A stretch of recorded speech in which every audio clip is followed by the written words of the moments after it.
Good morning. Do I have your attention? My name's Terry Casey. I'm the board chairman of the State Board of Personnel Review, and we want to welcome you here. We've got a sold-out crowd today with a waiting list, which is a great sign that in August there's that much interest in these issues. And one of the questions is not just what SPBR, our board, might do or other kind of things directly related to it, but it's a whole general field of HR. And in some ways, to summarize it, HR is kind of it these days, because suddenly people in management and the legislature, regular citizens kind of get it that the HR world's a little different than what it used to be. But we're very happy to have such a great turnout and such great interest. And I might mention as an example of the HR world, the issues that people have all over Ohio. Monday I was at the Marion Correctional Institute. They did let me out and didn't keep me there. But the warden told me they've got 50 vacancies for COs out of about 263, and I mentioned to our next speaker, Kathleen Madden, and she said that's good compared to the way it was and compared to some other institutions. So all over the state, HR is a key issue. And to give you an example of how the times changed in the last week, one headline from the Wall Street Journal said, "Workers to employers, we're just not that into you." And clearly, I'm a baby boomer, others are of various generations, but the world has definitely changed. So it's not just you or your location, but it makes a difference all over the state. And we're happy to have such a diverse audience here. Roughly a little under half the people here are related to county government, but we've got very sizable numbers from municipal and state government, as well as schools, colleges, townships. So the HR field, and that's the biggest crowd, but there's also lawyers, union officials. It's a very good audience. And one key thing, if you remember anything from what I said, don't be shy in asking questions. And we've got all four of our administrative law judges here, and if you want to ask them questions, they'll stay when the program's over or catch at the breaks. We're happy to answer questions, and don't be shy, because the only bad question is the one that you don't ask. And one brief thing I'll mention is a lot of people wonder, is civil service really that important and is it real? But Ohio is somewhat a little bit of the center of it, because if you look at the history in America, it was when Garfield was president from Ohio, was assassinated by a disgruntled office worker, that led to Senator Pendleton from Ohio to create the Federal Pendleton Act. And I might also mention there's a little thing in Ohio, maybe you've heard about it recently, called the Ohio Constitution. I won't get into all the details of that, but it's actually in the Ohio Constitution related to civil service. So it's definitely important. Obviously, the Ohio Revised Code, particularly Section 124, is very important, but it's always changing because there's different court rulings at the state or federal level. And on our board, we deal not just with state employees, but also county, university, and in some cases, municipal or civil service commissions. And my couple little announcements, in case you wonder, we are on, in a way, candid camera, because this is being taped for the rebroadcast through. You'll be able to access it later on our website. But by taping it, just as a warning, if you're in the witness protection program and you want to keep it secret, you might be careful in asking your questions on camera. A couple housekeeping things. The number one question people ask that I need to share, the restrooms are out that way and to the left, because people will wonder that. There's some bottle pop vending machines nearby. And if you're a lawyer, as a lot of you are here, the CLA credits, be sure and get your application that taken care of. You should have a special meal ticket, and just put that in front of your plate at lunch to make sure you get the right. Now here's the second most important thing that I'm supposed to plug and push besides asking questions.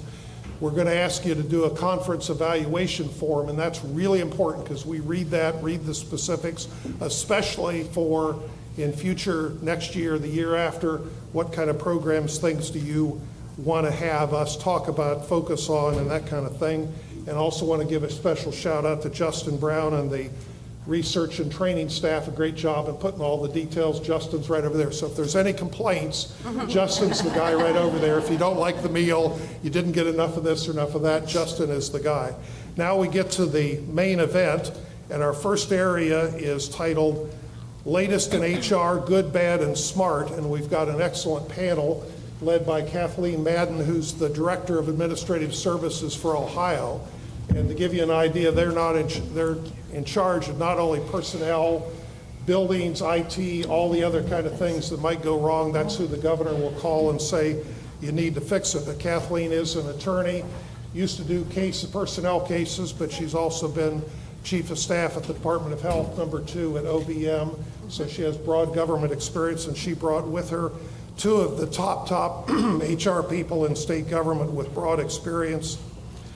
Toni Brokaw-Farmer, who's in charge of Department of Natural Resources all over the state, and Kish, who's with BWC but has been in other positions and is a lead person for the governor of personnel issues. So I'll turn it over to Kathleen and look forward to our excellent panel and their presentation.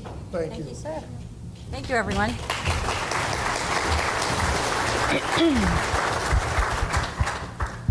So when we settled on the title of this, I wasn't so sure about saying good, bad, and smart. I like to think we don't do anything bad. We're HR. We know how to kind of navigate around the corner, maybe opportunities for improvement. But greetings to all of you. I'm so pleased to be here and brought with me really the experts in state government on a lot of these topics. Governor DeWine challenges me and my department every day to make the state of Ohio a model employer, and has taken many actions since he was elected and sworn in, the first being several executive orders aimed at making the state of Ohio a model employer. So some of what we're going to talk about today are our reactions to the pandemic that we feel like we're still talking about, but we've, I think, really come out of well. But some of the struggles and challenges we saw from the state, we know that state government is quite large, and maybe we have more resources available to us than you at the county level may have. But I hope sometimes you'll think about these things and how they translate to you and your local government issues, or if you're at the state. I previously, in a lifetime ago, represented local government agencies and public sector labor and employment issues. So I know where you're coming from and some of the challenges you face. So we're happy to just dig right in and tell you kind of where we were and how we reacted to it over the last couple of years.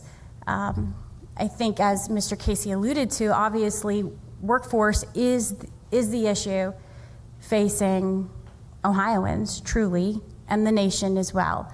Workforce will be the issue facing Ohioans and the nation for the next 50 years. We are not getting any younger as a state. Families aren't getting any bigger. And for a variety of issues, we know that we don't have as many workers as we previously had. And I know you all feel that and know that when you try to fill positions that are critical to the jobs that you do.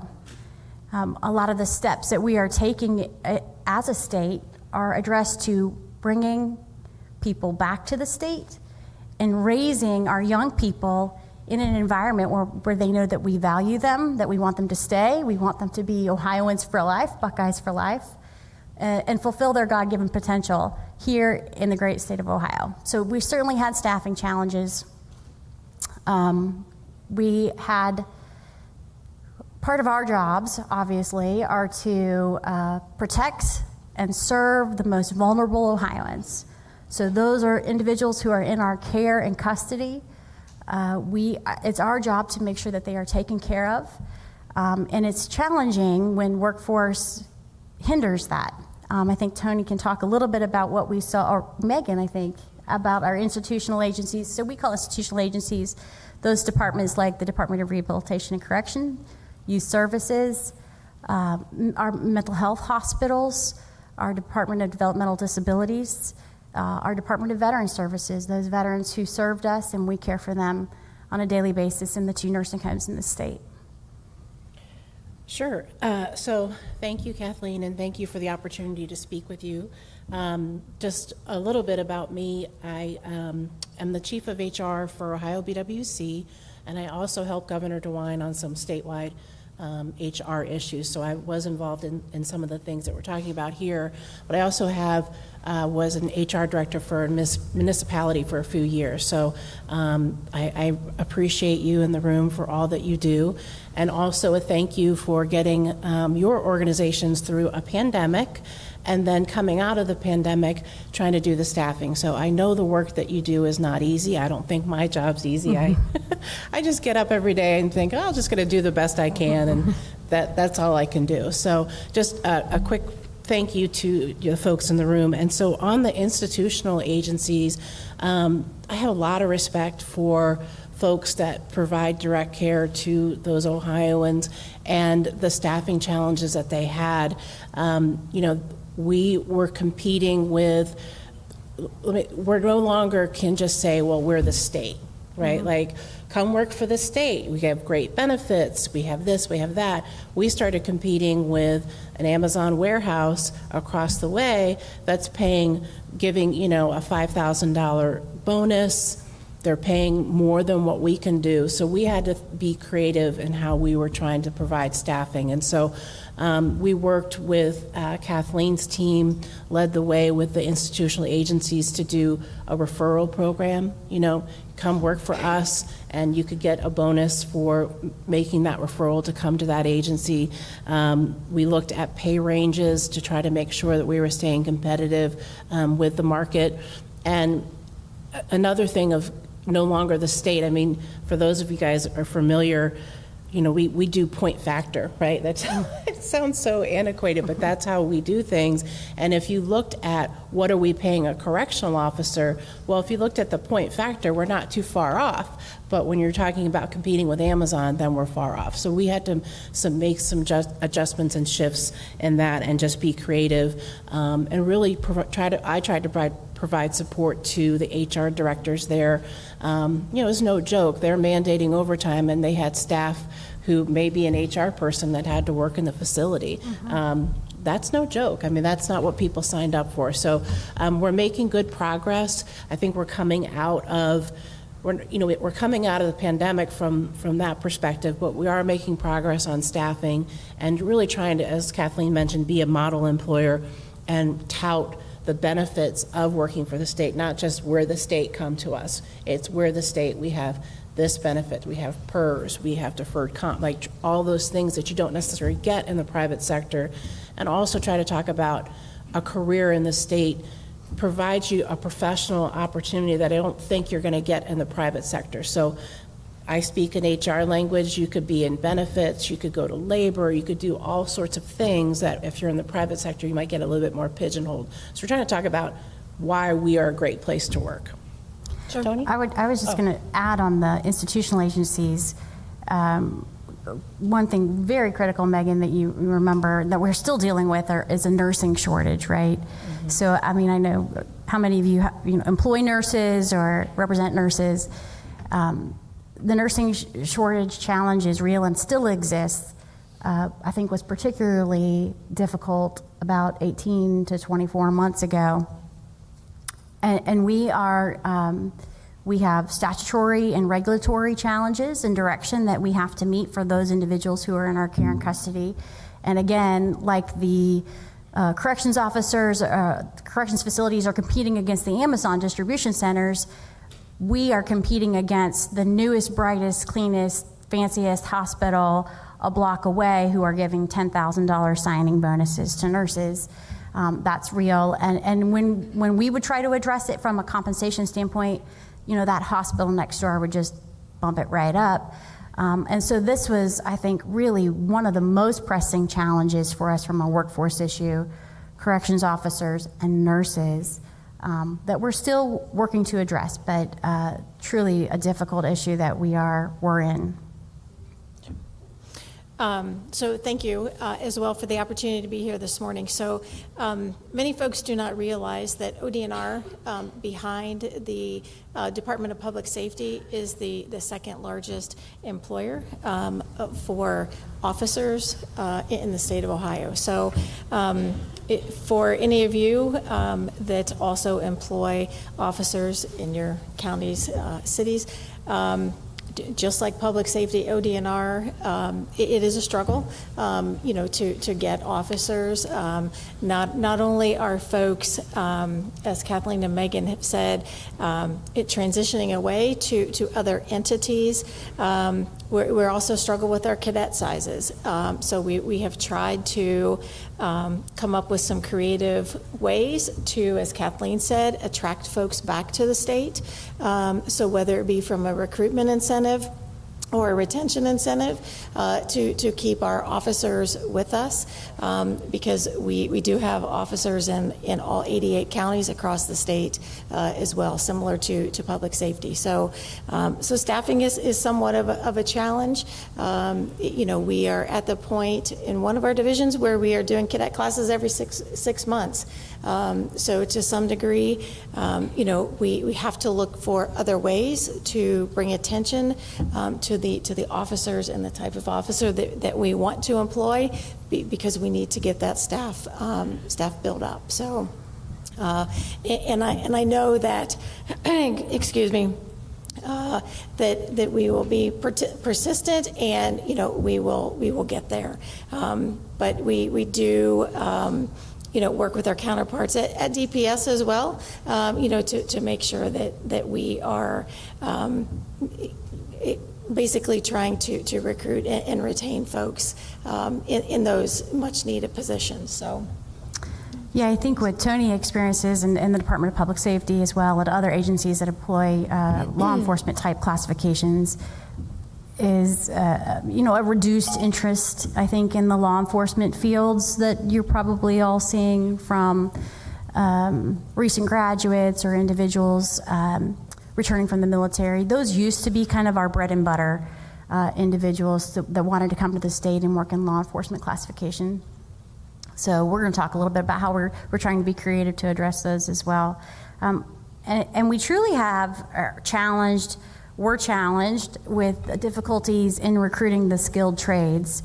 So they're like mechanics, electricians, boiler inspectors. The state employs a variety of inspectors, licensors, regulators, as you all know. But the challenges that we are faced with there are that is a compensation factor.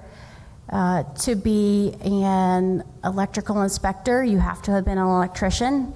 And electricians in the private sector make more than our electrical inspectors, and so why wouldn't you just be an electrician? Additionally, these difficulties really translate down the road into difficulties with construction being completed on time. And when we came out of the pandemic and we saw some alleviation of the supply chain issues that we had been facing, people wanted to build quickly and get things done, and quite honestly, we didn't have the people to inspect and regulate and license, and a lot of it was from a compensation standpoint as well. So again, we've really tried to address these skilled trades. As related to the first comments about workforce, we know that you don't have to have a college degree to be successful, particularly in this state.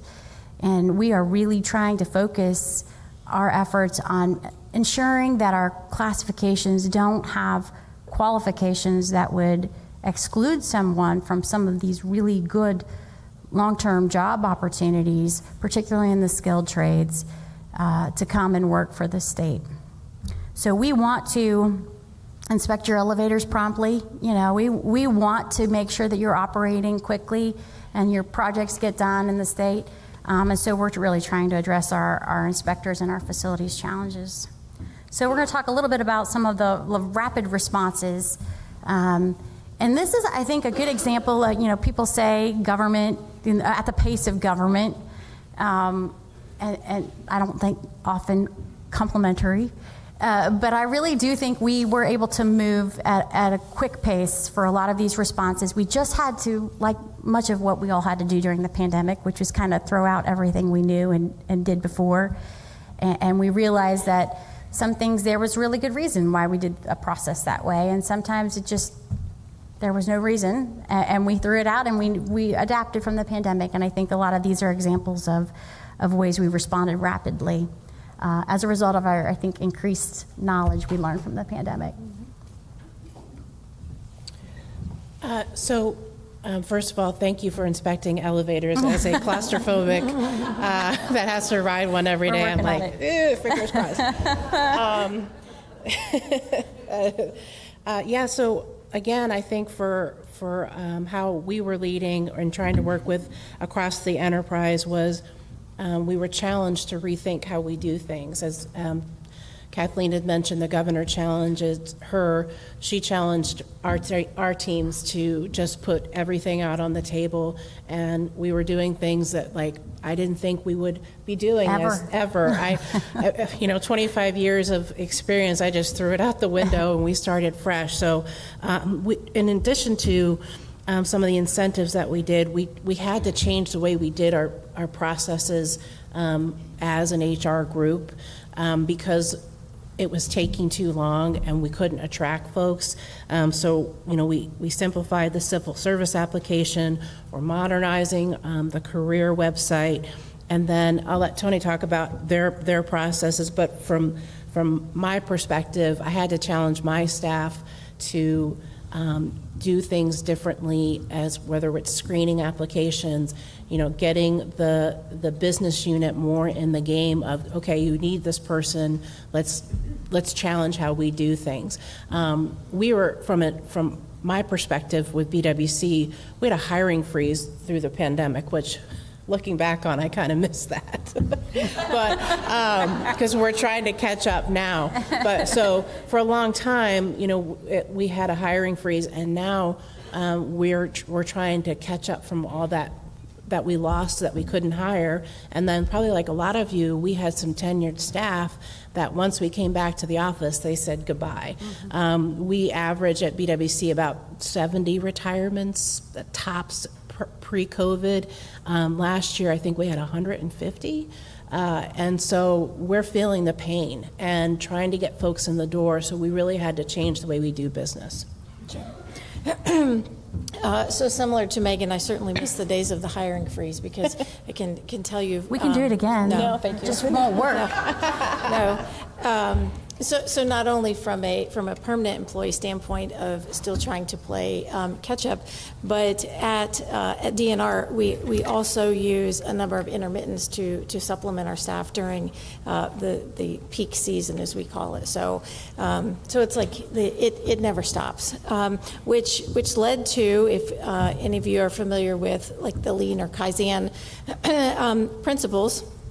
Our director heard that ODOT had done a Lean or Kaizen event on the hiring process, so she's like, Toni, that sounds like a great thing for you to do. Mm-hmm. Like, sure. So we did that actually the second week of July, so we're about a month removed from it. But I understand the why behind it, because as you've heard this morning, we needed to fill a lot of positions, and managers were frustrated with the amount of time that it takes to get through the process, and also felt that we were losing good candidates, which we did not. I mean, the process in and of itself takes enough time, but where are we causing delays on our own? So clearly our goal was to improve the efficiency, speed, and accountability in the process. So not only from the HR standpoint, but from our partners that we work with the hiring managers as well. So one of the things that we really tried to do through the process was also to provide a better understanding of the steps that truly go into the process and the why behind it. And we also kind of developed some training that we are in the process of rolling out to all the managers and supervisors, so they are as well aware as well, and then also better tools, so that they didn't have to necessarily rely on us for every single thing that they need. If we kind of centralize where we put things, they can grab it from those, and it also helps them process it much much quicker. The other thing that we figured out, which was one of the key things, was a way that our managers could communicate quicker with their first choice candidate once they're through the interview, because they felt in the old process, that it had to go through a number of steps before they could even reach back and say, hey, are you still interested? We want to, keep you moving along in the process. It gave us an opportunity for at least for them to say, we are moving this along, and you're essentially the candidate that they want to continue moving through. So as a person that's interviewing for the position, it gets you some quicker information that it's like, okay, I'm still in this process. This is a good thing. If this is something I really like, then they're going to remain focused on that, and we are not going to lose them. So, like I said, we're in the first month of rolling it out. Heard positive feedbacks, but obviously focusing on efficiency and education throughout the process. So, yeah, I think that's one place where I think we all know from an HR perspective that candidates feel like they've applied for a position and been lost in a black hole somewhere, and we've really tried to focus, particularly over the last 2 years, on our communications with applicants.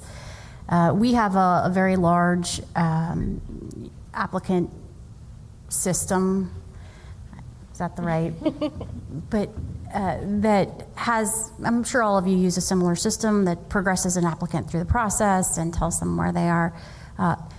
That applicants can see, but they don't always go in and check where they've landed in the certain process, whether they've gotten through an interview or where they are in the next step. And so we've really challenged the agencies to better communicate with applicants during the process, to have personalized messages, to not just have standard auto-generated responses, to really go back in and clean up some of our previous auto-generated responses and better communicate with applicants. And that's a simple thing.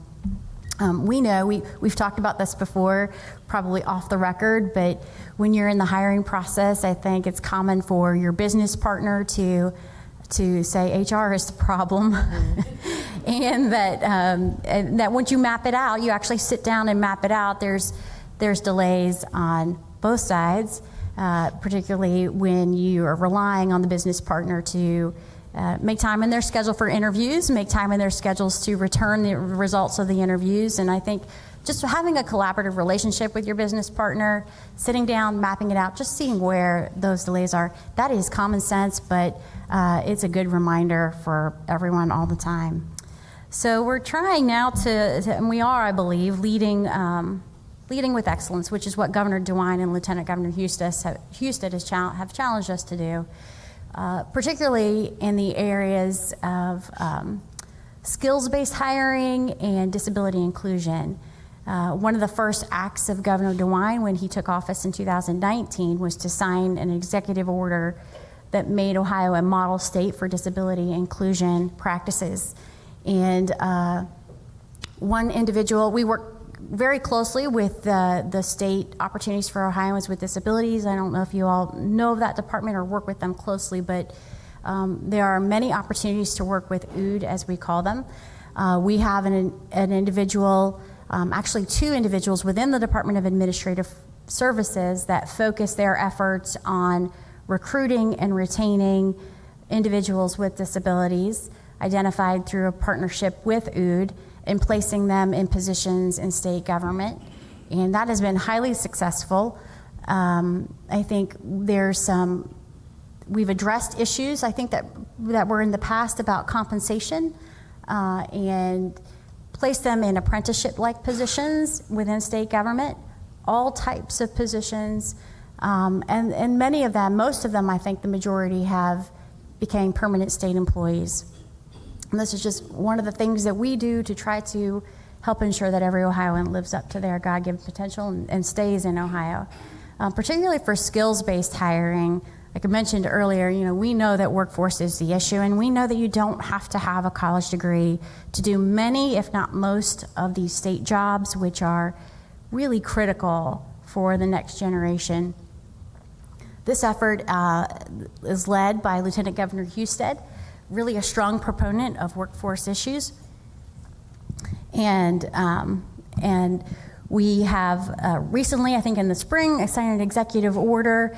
DAS has hired an employee to be a partner with our career and technical colleges and high schools to really make that match between individuals coming out with a certificate to be placed in state government jobs.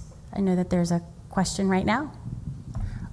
Yes, I have a question. So when we talk about leading with excellence, and when we talk about possibly being an employer of choice, our county kind of looks at who's in our county. So with that being said, we look at DEI. So what do you guys do for DEI in the hiring process? Yeah, within the Department of Administrative Services, we operate a very large office focused on diversity, opportunity, accessibility, all of these things that we've mentioned. And we have a team that reports within the Human Resources Division that's also focused on EEO, but also focused on the diversity, the inclusion, the opportunity, accessibility for state agencies, and they liaison with state agencies towards those initiatives.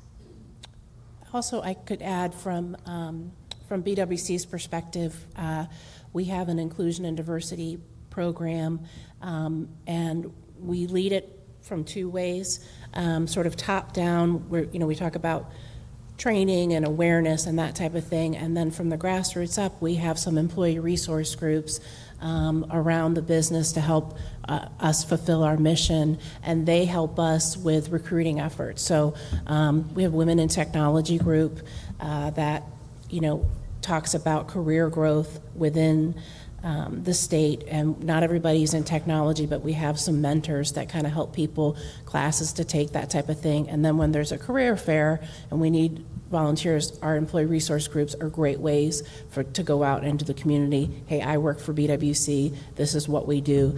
We have a Hispanic group that goes out into the community that helps us as well with recruiting efforts. So we've found success with grassroots. We've got some really great engaged employees that are really passionate about our mission to serve injured workers and employers, and they are our recruiting ground to help us attract talent. So the other thing that we did, it was probably a little over a year ago, we added a dedicated DEI recruiter to our HR staff, who not only works with the hiring divisions, but is also very intentional about where she kind of it goes from a recruiting standpoint to try to raise awareness of opportunities within DNR. So whether it be high schools, 2-year schools, 4-year schools, very intentional about kind of comparing the programs that the schools have compared to the opportunities that we have, to try to number one, make more folks aware of the opportunities, and then attract them to DNR. So yeah, I would also just finish with saying that Governor DeWine really leads by example in this area. He has appointed the most diverse cabinet in the history of the state. The majority of cabinet directors are women. I've been a beneficiary of that. He has really embraces diversity. I think you'll see that his cabinet is diverse, his senior leadership team within his office is diverse, and I've been a beneficiary of that over the years, and I know he embraces and believes in these principles. We've also really addressed better recruiting practices, and we try to get smarter about how we recruited state employees. Like we talked about with the civil service app and making the careers website a little bit more attractive. But we also know that a lot of the classifications for state employees, they don't use a computer, right? They don't have access to a computer. And so what we found was it didn't make sense for us to recruit solely through LinkedIn or the State of Ohio careers page, but we had to meet them where they were, which was not on traditional recruiting websites. So we did some targeted advertising and other initiatives aimed at being smarter recruiters.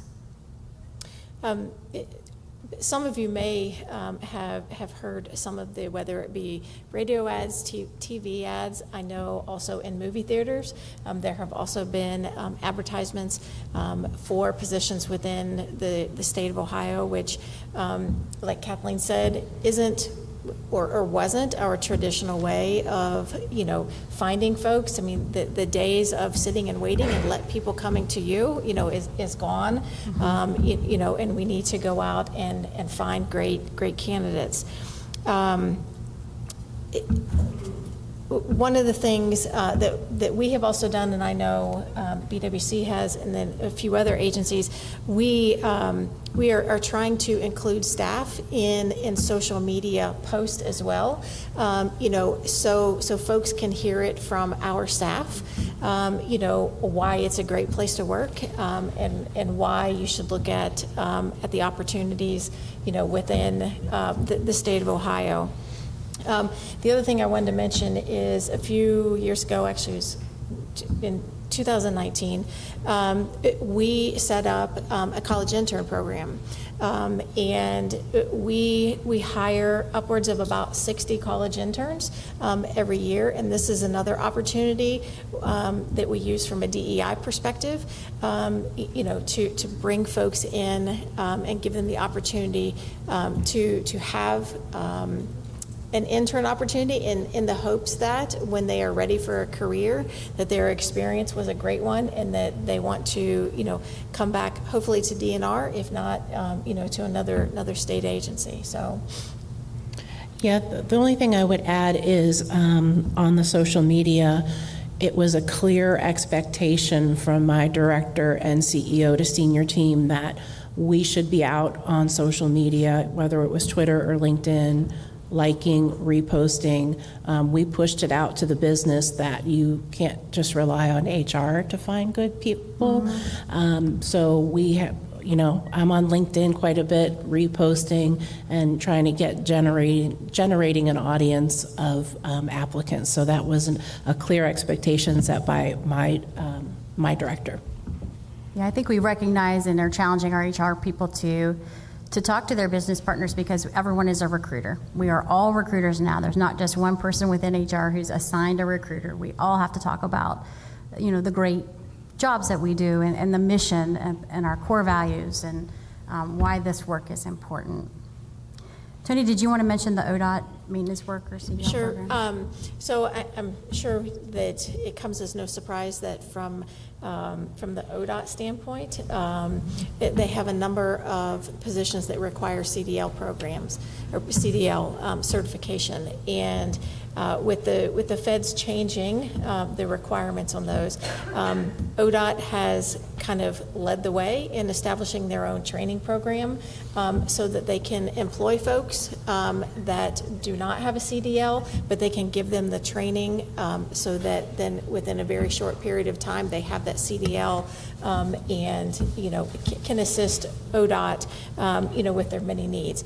But we do also have CDL folks, not nearly to the degree that ODOT has. So we have also looked to other schools as an opportunity, to send some folks to obtain their CDL as well, to help with that need that's out there. So we've really also tried to remain competitive in a very difficult, inflationary environment to try to remain competitive. We did some signing incentive bonuses, like many individuals in the many groups in the private sector. We focus them on not only recruiting but retention. So many of those programs were tied to being here for a certain period of time and being maintaining that status as an employee at a data point in the future, 6 months, say 1 year. We did some pay grade changes, which, in our world, we don't do midterm, right? We try to address those typically at the table, but we really knew the position that we were in.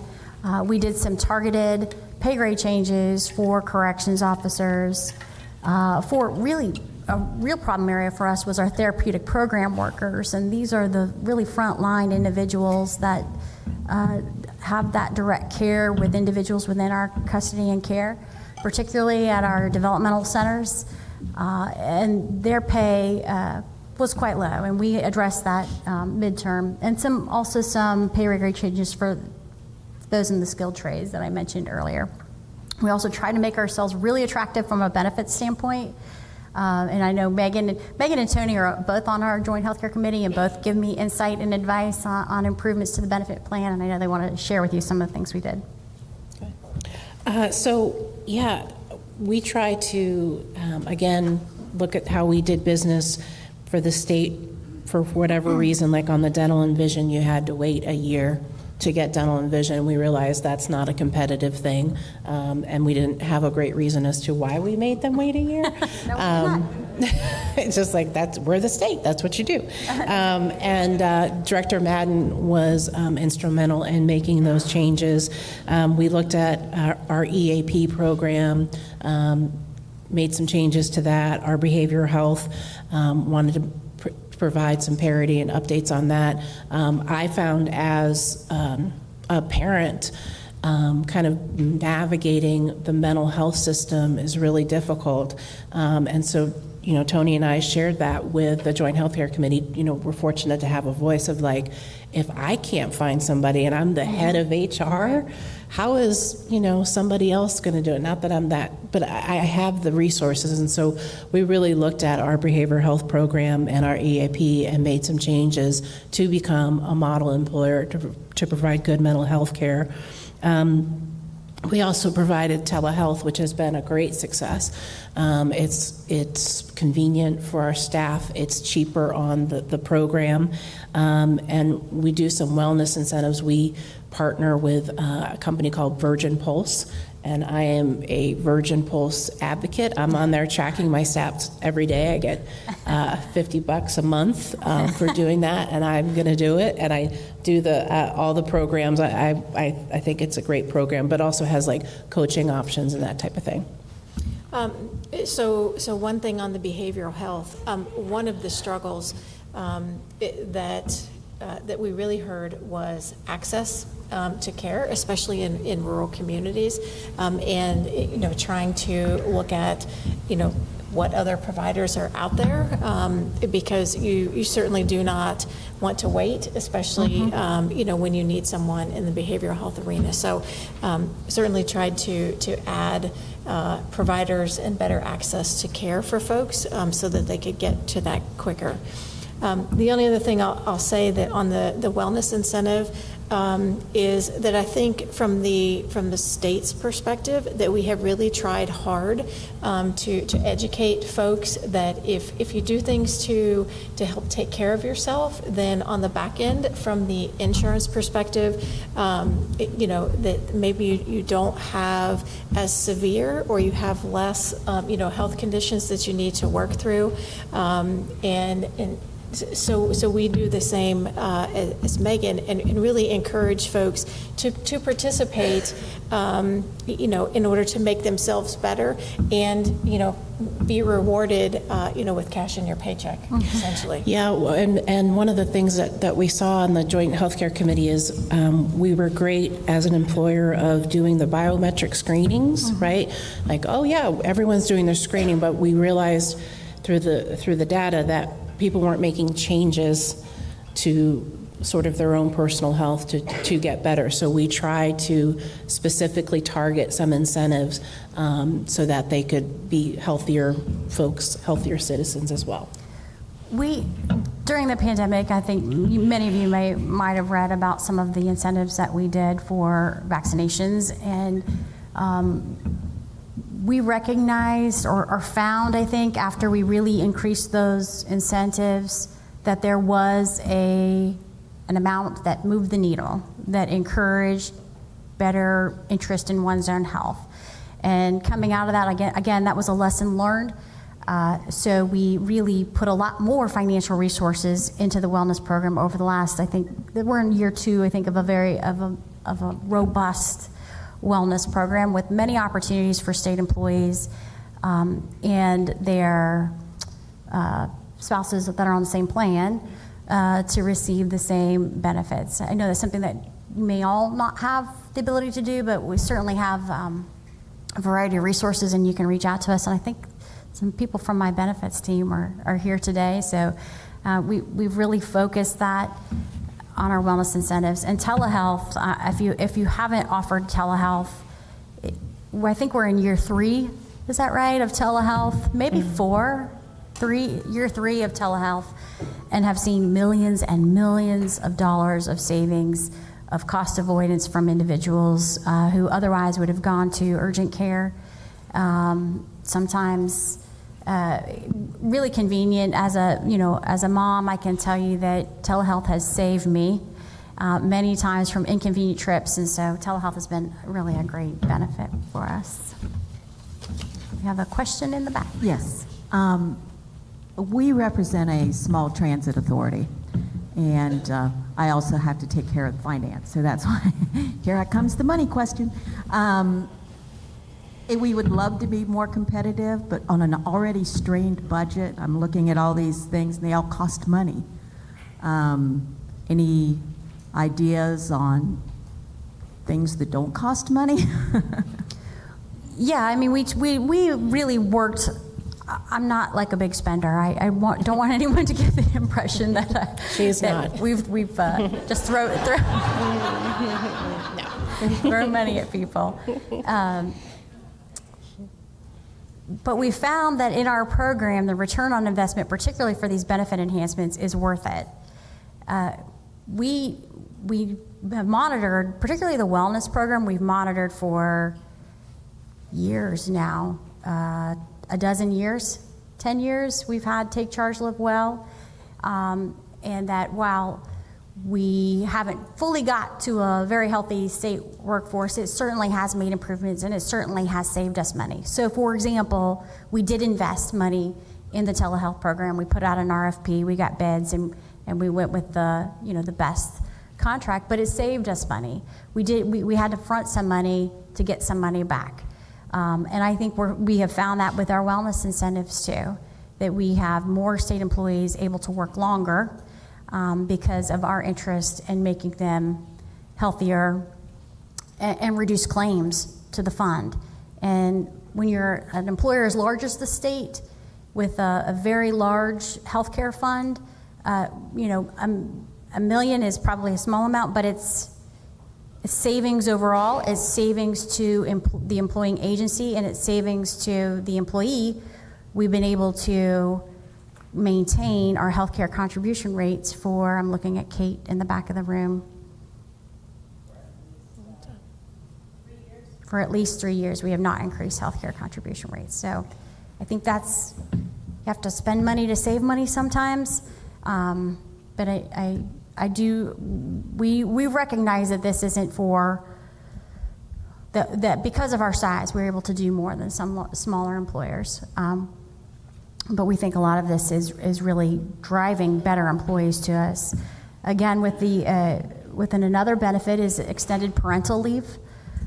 We knew that this was it was going to cost money, but it was an important initiative for, thank you, for the governor. This was the governor's proposal in the executive budget in February to expand parental leave in the state. We previously had what I would consider a very small at the time parental leave benefit. So state employees had a 6-week parental leave benefit, 2 weeks of which was what we called a waiting period, where you had to use your own accumulated leave before your benefits kicked in, and then you had 4 weeks at 70%.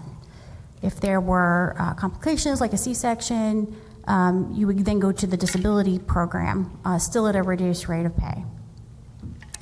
I've had 4 children. I don't know what I was waiting for that 2 weeks.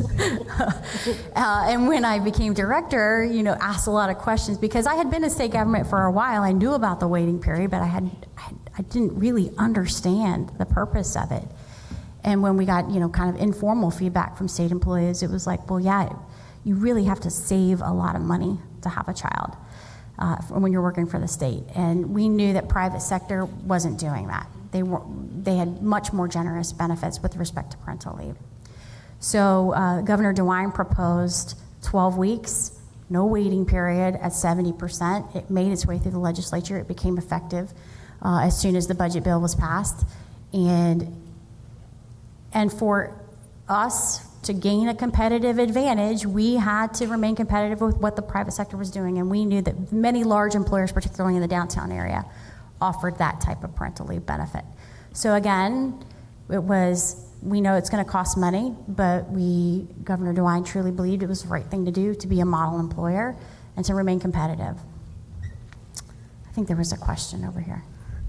Two questions. One, what is your split between employer and employee in your health care costs?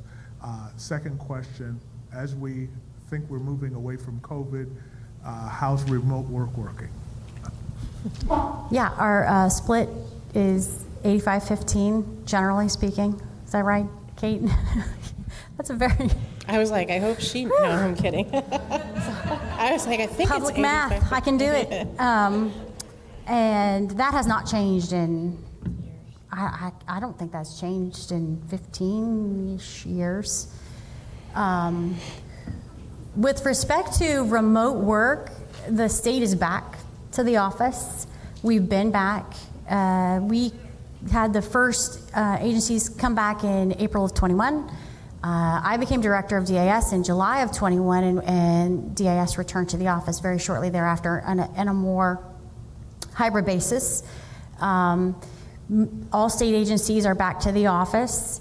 We had, with the state, we had a substantial proportion of employees who never left the office.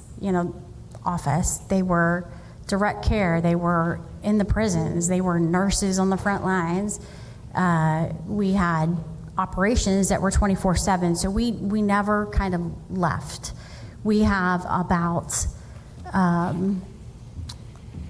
about percentages wise, I would say about 20% of state employees are office-based. I'm throwing out some numbers, but office-based, and the majority of those are hybrid or full-in. No state agency is allowed to or permitted to conduct their operations entirely by remote work. There are some pockets of state employees that we have found and know can perform their work efficiently in a more remote status, like call center work, which I'm sure you're finding, some fiscal processing. But even those individuals we're now starting to see them come back into the office for that collaboration, that collegiality, that you miss from remote work. So we feel like we are doing a good job. We have very strict customer service expectations, and we maintain those. And agencies that want to continue to do work by hybrid, must maintain or exceed customer service expectations and performance expectations. So I think we're doing really well. And I love being back downtown. I worked at the Department of Health on loan for about 9 months, and I missed being in the downtown. And I think you'll see if you come downtown, we're pretty busy. We're all in. Yeah, I would just add that sort of the guidance and the research out there talks about if you're able to do a hybrid, 2 to 3 days in the office is sort of the sweet spot for engagement. And we do an engagement survey every year at BWC, and we see that our employees like the flexibility that the hybrid environment provides, but we are also given a very strong directive of providing good customer service. We've got a lot of metrics around sort of claims management and what we know if you're a claims assistant in Cambridge, how many claims you should be doing every day, and we have a lot of monitoring of that so that we can provide the good service. I think to be a competitive employer, I think if you're able to offer the hybrid, you should. One of the things that that we struggle with, or we're still trying to figure out, is we talked about coming into the office for collaboration, and we have some naysayers who are like, well, what are we collaborating about? Like, well, I just want to work at home. I'm more, I'm more productive, So my staff is really honest with me, I guess. I was like, woo. What I said to them is, coming to the office and collaboration is not just about always having a team meeting, but it's about making connections with one another so that we can continue to be a great place to work. I don't know the future of hybrid. I feel like I have a vested interest in making hybrid work for everybody, because the first time the governor gets a call from so-and-so that they didn't get a claim adjudicated properly from BWC, we're back in the office. And that is made clear to every manager and supervisor out there, and everyone's doing a great job, but it's a privilege, it is not a right. And we have folks that if they're on the discipline track, you're in the office 5 days a week. And if you're, some folks, I always say you're a bad employee at the office and you're a bad employee at home, but we can keep you more monitored in the office, so. I think Toni can talk to you about DNR being only for, other than a short period of time, they're in. Yeah. So as I mentioned earlier, we are in all 88 counties, and so when you think about how our staff is spread out across the state, more than 75% are outside of the Columbus area, and then we do have a fair number of folks at our offices on Fountain Square. But from our director's perspective, it is really important, even for the folks that are office-based, to be there to support those folks that their job requires them to be, in the field. So there was resistance, in the beginning, but I think that folks have, they still may not like it, but they've accepted it and kind of where we are.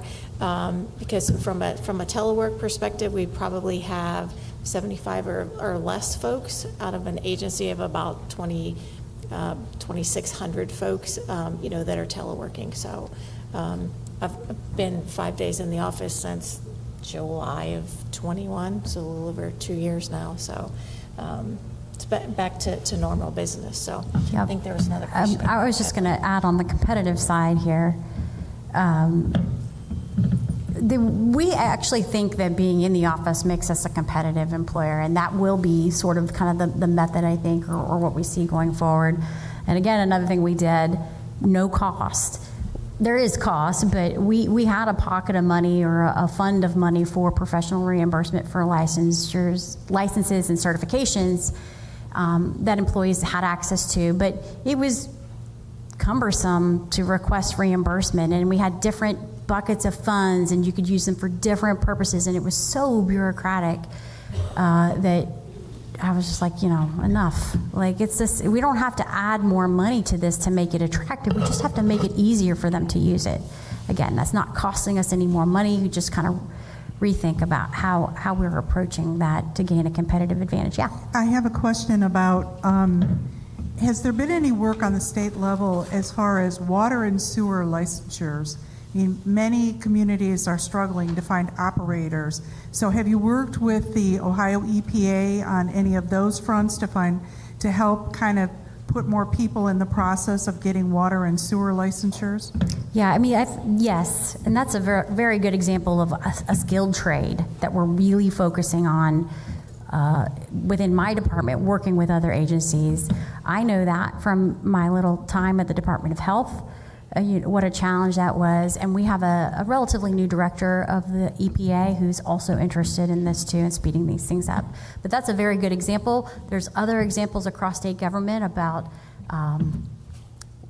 well plugging in Toni's department and skilled trades that there just aren't enough boiler inspectors and water inspectors, and that's the purpose of particularly that executive order relative to increasing and making Ohio a model employer with skills-based hiring. So we're definitely working on that. Again, no cost to us to grow our talent We have a number of professional opportunities. Megan can talk to you just real briefly about how we're trying to grow talent within the state.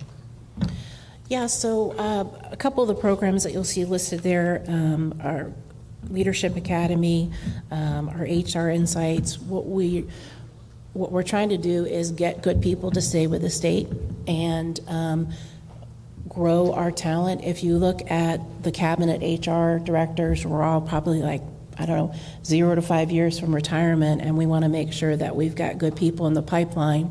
And so what we're trying to do is provide leadership opportunities. I find that I can tell you what FMLA means, but that's not growing people, so we're providing opportunities to network. We asked the cabinet directors for the HR Insights in particular, give us 1 or 2 of your rising stars in HR, not the director. I want baseline staff, and we're doing a combination of in-person training to try to grow themselves professionally, whether it's through the DISC program, and then we're also doing guest speaker series. And so we're trying to show folks that there is career opportunities within the state, and just growing talent and giving people an opportunity to network, to get to know each other. The only cost on that is, my time, a few people's time to get it organized, but that is a low-cost thing that we're doing. Executive leadership training is something that we're doing at BWC. We're finding that in classroom, this is how to be a manager is not super effective. And so we have a cohort every 6 months that we do executive training, and we run our rising stars through real life scenarios. So an example might be our core suite system's down. What are you going to do to fix it? You got to get communications involved. So we're trying to provide real life examples to grow talent within the state, and not just, I think classroom training is important for the basics, don't get me wrong, but I don't think you learn and grow until you're sort of out of your comfort zone and networking with other people. So that's just some of the things that we're doing. Yeah, one thing we're doing at DS is the Perspective series, and so I host that on a monthly basis. I found that even state government is pretty big, and even in your jurisdictions, I think you'll find that many of your employees don't know what somebody in a different division does. And so really the point is to introduce all of state government to very specific programmatic areas in different cabinet agencies, initiatives of the governor and lieutenant governor, so that we can just learn more about each other, right? And you might find that you were really interested in the Department of Veteran Services, and we had a discussion about it, and make those connections with individuals, so that that's no cost, but just teaching each other about what we do as a job. It just makes us more invested in each other. Yeah, go ahead. I just had a comment about remote work and hybrid work, and I wanted to give a shout out to ODJFS as a county child support director. I felt like our office of child support at the state level is more responsive doing the hybrid, and I know my friends in Franklin County really appreciate that they can recruit talent from someplace else other than Franklin County. And in our county, it has allowed us to recruit somebody outside of Tuscarawas County, because they have that opportunity to maybe only come into the office 2 or 3 days a week and then to be home. So as we're talking about recruitment and retention and moving within, whether it's state offices or county offices, I feel that it definitely has a place in government, and I feel that it allows people to have the more flexibility and to move around and to, grow within the organization if they can try out different things without always, being in the office 5 days a week. So I want to encourage the state to continue to offer those opportunities, because I think that people in the counties or other places outside of Columbus are more likely to take state jobs or other jobs if they do have that opportunity for the flexibility. I think you are exactly accurate from that perspective. We found that hybrid work allowed us to recruit from all corners of the state, and particularly in IT positions where there was talent, but people didn't want to move to Columbus to take these jobs. At DAS, I was able to hire 2 attorneys from Appalachia, from Southeast Ohio, who otherwise wouldn't have made the move, but there's certainly a lot of talent in those areas, and with hybrid work have been able to thrive. And an attorney living in a northern part of the state, IT professionals from all over. So I definitely, we definitely see the benefit. We want to represent everyone. I don't live in Central Ohio, but I'm willing to make the commute, but individuals who live in Jackson County, that's a long commute every day, but there's certainly talent there. So thank you for that. We certainly see that and appreciate that. And then I think you have to save the rest of your questions for Jonathan Downs, who's up next. We're trying to run things exactly on schedule, and our panel's done an excellent job, and it was wonderful to get the questions, particularly on things like hybrid work. And Kathleen and Megan and Toni will be here for a few more minutes, and we're getting ready to do the most important thing, which is a break. Everyone likes that. But our speakers have done a great job, and give a nice round of applause.